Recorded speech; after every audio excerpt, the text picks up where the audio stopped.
Product provided by Nintendo. I have done it, finally! I have my skells, my giant robots are back in there! Wait, now who are you? Hello everybody, I am Jmulls of Jmulls Gaming, and it's time for my midway, I guess, impressions of Xenoblade Chronicles X Definitive Edition. I have done some more main story. Chapter 7 is in the history books. I have acquired my skell, and 2 new companions have joined my merry band of adventurers. Don't you mean blades? And the more I play Xenoblade Chronicles X, especially with Definitive Edition, the more I just fall in love with this game. Good God, like everything's hitting for me. So I hit that magical moment in Xenoblade Chronicles X, and I talked about this back when I played Xenoblade Chronicles X on the Wii U on the channel a couple of years back. I think it was more like a year and a half, but I digress. One of the things that I think makes Xenoblade Chronicles X so special and so unique and so brilliant in its overall design philosophy is the use of the skell. Essentially the giant robot slash Gundam slash armored core that you get in this game, and you can pilot it not only in combat, and customize it, but also out of combat to traverse the world, and it makes navigation so much easier because you go so much faster and you jump so much higher. It is a great component of Xenoblade Chronicles X because throughout your entire experience up to that point, you are simply on the ground running and jumping with your regular legs, right? And that produces a sense of scale, and also in the back of your mind, you become familiar with places based on the topographical information you accrue for yourself.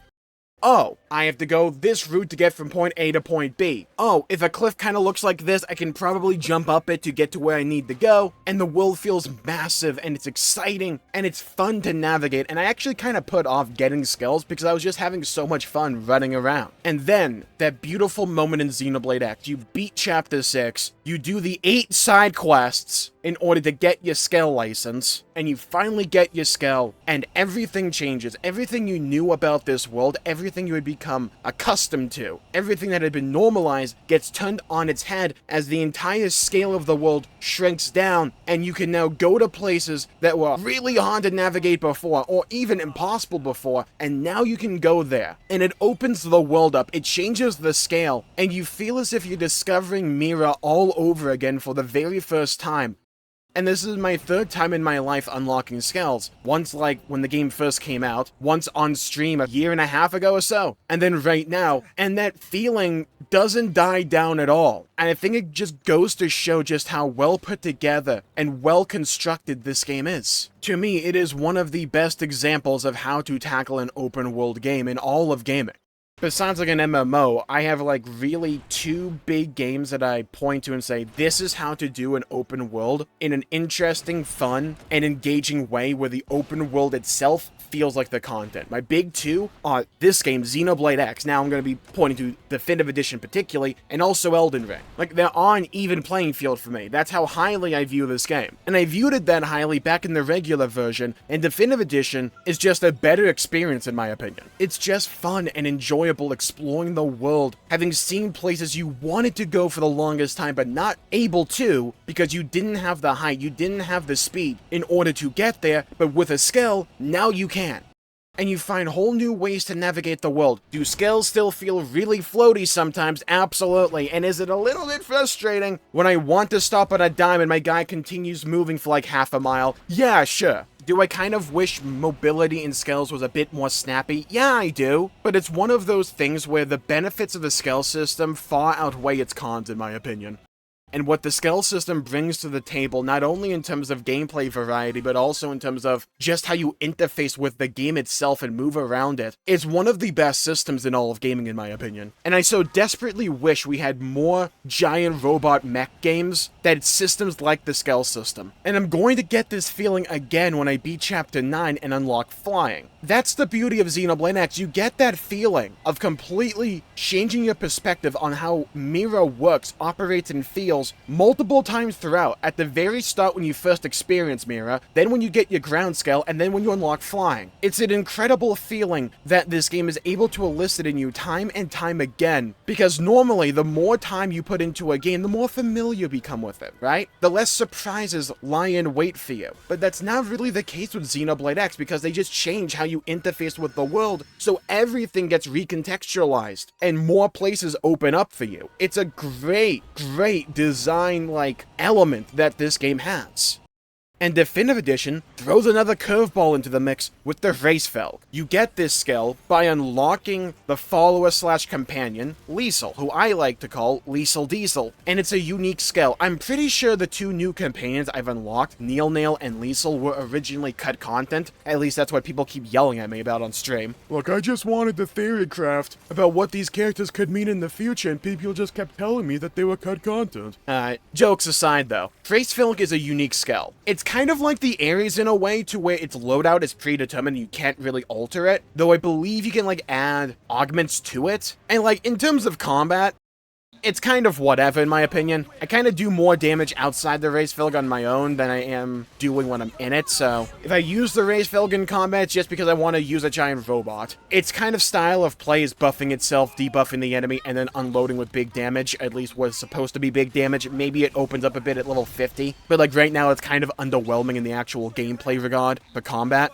Where I think the Racefelg really shines, though, is in terms of the open world navigation, because good god, is it so fun to just glide around on this thing. It doesn't have a traditional vehicle mode like the other skills do, where they like transform like Optimus Prime into a car or just another machine. You just like turn on your giant ass boosters and you just go, but you can glide with this thing. It's practically a glider. And you can get to places that I don't believe ordinary scales on ground mode are able to get to. Like, sure, everywhere will open up when you get flying, but until that happens, navigating the world with the Racefelg has been really fun and interesting, and I've managed to get data nodes, or put down probes, that I'm fairly confident you were supposed to wait until you get flying to actually put down. I can get them with the Racefelg, and it's cool. It has a great sense of speed to it. It actually kind of handles well. Going from a boost though to a jump is a little bit clunky in my opinion, but again, benefits outweigh the cons here in my opinion. And it's also just really cool looking. And I hear the Racefelg, I say here, I saw the little video they put out before the game even came out. When you get flying, it has a boost or something, so that looks cool. And yeah, the Racefelg overall is rather interesting, because in terms of actual combat, I would probably never really use this thing if I wanted to be optimal. Even at like level 50, I'm sorry, but I'll just use like a G2 Buster and a Phoenix any day of the week. Which I got after my first kill, by the way, so I felt pretty good about that. I actually got both on one kill. It was insane luck. I don't know. Streamer privilege, maybe. Who knows?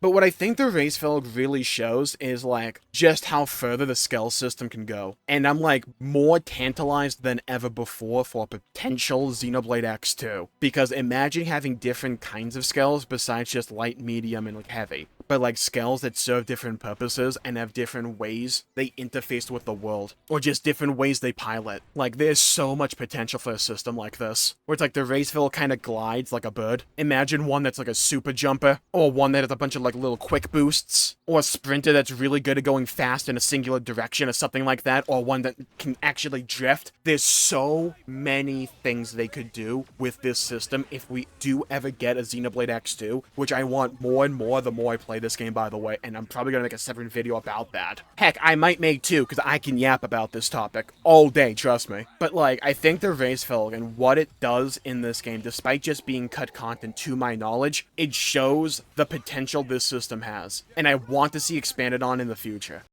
Not everything needs to be just implemented into the game for the sake of what does more damage, etc., right? Like, that's not why I'm using the Racefelg. I'm using it just simply because it's fun to move around the world with it. I think that does have value to it. I pump out a ton of damage by myself on the ground, like with my build. I've gotten to Full Metal Jaguar after capping out Duelist. I have a ton of ways to just survive on the ground. I have Ghost Walker now, right? Like, in terms of power, I don't need a skill. But I'm using Racefelg to just navigate, and it's so dang cool. It's like some kind of halfway version between a regular skill and a flying skill. And just seeing how far I can go with the glide mechanic is so dang good. Now, when it comes to the story I've experienced since my last impressions video on Xenoblade X, it's still really good, and something I've really been noticing is the amount of foreshadowing in this game, especially in the first half, is insane. If you don't know what I'm talking about, look back on a lot of the story cutscenes from chapters 1 through 7, because I swear to God, in like each chapter, there's like 3 to 5 instances of foreshadowing, or at least it feels like that. It's crazy.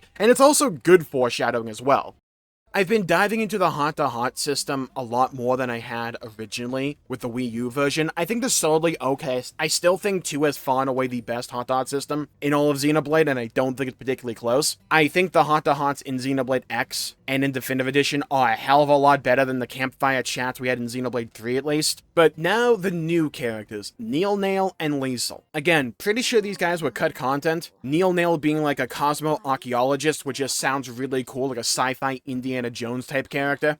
Give me an entire game based on that principle, by the way, Monolith. I will sing your praises till the end times if you do. I will say, I kind of get why they were cut content, though. I think I prefer Neil Nail right now, in terms of just overall story, but there are more affinity quests with both of these characters, so anything is up in the air at this point. I was kind of surprised that they were affinity quests, though. I thought for sure, with the amount they advertised these characters, they would be, like, brought into the mainline story. Maybe that happens at some point down the line, but I don't know yet. I'm trying to avoid spoilers. I think Neil Nail herself is rather interesting, again, building up that cosmos, and just the greater world of Xenoblade X, if that makes sense. And just, like, what is out there, and the type of ruins that are out there as well. I love that kind of world building when it comes to sci-fi. Like, I doubt we're going to get a game that's off Mira, that's under the Xenoblade X, like, label. But it is cool to build up the wider world and universe with Cosmo archaeology and talk about, like, Neil Nail's, like, Indiana Jones-esque sci-fi ruin escapades. I think there's a lot of potential there. Liesel herself is, like, the first Affinity quest. I think it's aight. Racevelg is far and away the coolest element there, and it's pretty much just a showcase for that. But, like, the storyline where it's like, they want to run safety tests, but the big corporation doesn't want to because money, right? Like, we've seen that story, or at least I feel like I've seen that story a million times before. Is it wrong? No, but like, it just kind of feels like it's retreading on something I've seen a million times over. It just didn't do much for me. But again, there's more affinity quests for both of these characters, so I'm keeping an open mind. I will just say, by the way, as an aside, and until the end of times, quick recast is the GOAT. I want to see this system in all Xenoblade games going into the future. It is the greatest thing they've discovered or invented since the scale system back in the day. This thing is heavenly. It makes me happy. It's my morning sunshine. It's the warmth you feel when you see a kitten, right? Like, it's just great. It smooths out every issue I had with the combat system, and just fixes it. It's a limited resource you can build up with further exploration. It speeds up the pace of combat, opens up more options. I don't care if the game becomes easier with quick recast. It's simply better, in my opinion, than not having it. It's so dang good. It makes the soul voice system not annoying. It's like a triple S tier idea, in my opinion. Yeah, I'm kind of excited for flying. I might kind of push to get flying a little bit faster than I did ground skills, because I've already pretty much explored Silverloom and Cauldros at this point for quests. And I want to do all the affinity quests, so I have to make a bit more main story progression to unlock a couple more. I've unlocked all of the side characters I can unlock at this point in time. And yeah, I'm just really enjoying taking my time with Xenoblade X. I hear the news story is crazy, I can't wait to get to it, but at the same time, I'm going to wait because, despite the fact this is my third playthrough of Xenoblade X, I'll only have one chance to play Definitive Edition for the first time, so I want to take my time with it, and enjoy it. I plan to do more of these update videos as the playthrough progresses. I want to do one for flying. Whenever I get, like, new actual story elements, I want to talk about that as well. And here's where you come in, by the way. Leave a comment down below with what your favorite element of Xenoblade X Definitive Edition has been so far. If you're a new player, what has it been? But if you're a returning player and you played the original X, I'd love to hear your thoughts as well. But also, if you have any, like, questions, I want to do another one of those tip videos. So if you have, like, anything you want me to really cover there, let me know in the comments down below. I'd love to hear your thoughts, hear your opinions, and hear your perspectives. Stay safe, have a great day, leave a like and subscribe if you liked the video and you want to see more content. I know I would appreciate it. Stay safe, have a great day, and I'll see you all next time. Bye-bye, everybody, until we meet again!